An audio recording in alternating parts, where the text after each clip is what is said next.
Hello everyone, it's Shane Kanto, your Wasteland reviewer, and I'm here to review the new Despicable Me movie, Despicable Me 3. And I'm a huge fan of this franchise. I really enjoyed the first one. I love the second film in this franchise, so I was excited for this film, and also getting to see Trey Parker pop up in this film got me really excited, being a huge fan of South Park. And it was fine. I enjoyed it. It was fun for what it was. Unfortunately, I probably had higher standards than that and wanted more from this film, but I wasn't blown away by this film.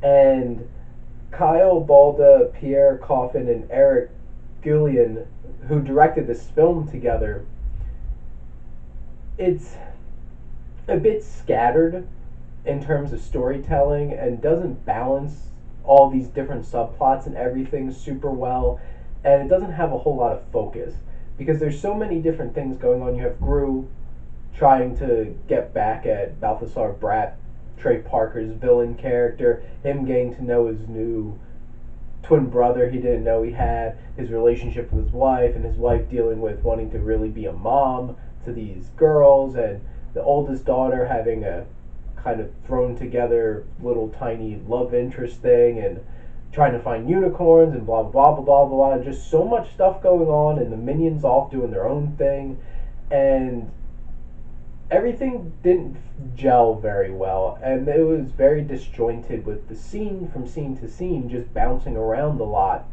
And the pacing, I never felt bored in this film, and it's also got that zany kid pacing where it might be going a little too quickly, but overall I'm not going to take away from the fact that this was not a boring film to me in terms of how it was moving and how quickly it moved. The tone is a lot more childish than I would have liked. There's some adult humor in this film that actually got quite a few nice laughs, and a lot of the Balthazar Bratt stuff with the obnoxious 80s things, and that was a lot of fun. But overall, it's really childish and really does gear a lot more towards the younger audience, and that was kind of disappointing because the first two films don't necessarily do that.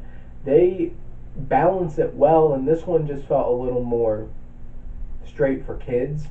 And in terms of the writing, which was Cinco Paul and Kevin Dulio, the story, as I mentioned, was all over the place, and some of the things were interesting, like Gru and his brother Drew, and the Balthazar Bratt thing, and honestly, a lot of the other things could have just went to the wayside. And in terms of like dialogue and some of the sequences, some of the Minion stuff was really funny. The Minions are funny in their like small doses, but it felt like a completely different movie. It felt like, oh, we're gonna try to have a Minions movie, cut some of the scenes out, and just throw them in Despicable Me 3 because they don't really interact very much with the main characters, and that doesn't feel the greatest because it's Gru and the Minions. They're a team, and I think that was one of the main reasons why the Minions movie, it's like, it was okay, but it didn't reach up to the level because there's not that dynamic that made them interesting in the first place. And in terms of the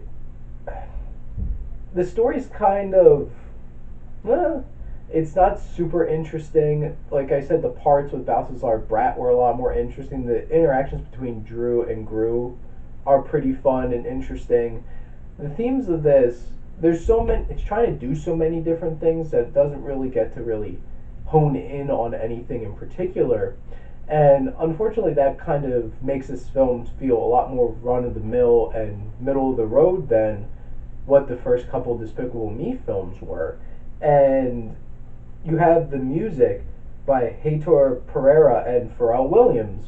Pharrell Williams makes music for these movies, and the songs that he did for the first two really stuck out. This one was kind of like, it was there, and it felt kind of more by the numbers, and that's basically the biggest thing I could say about this movie.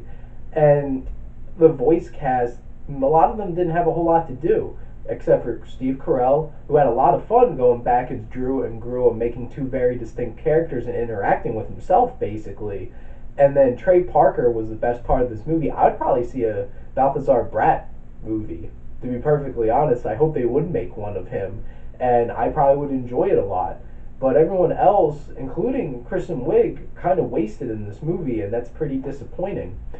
Overall, this is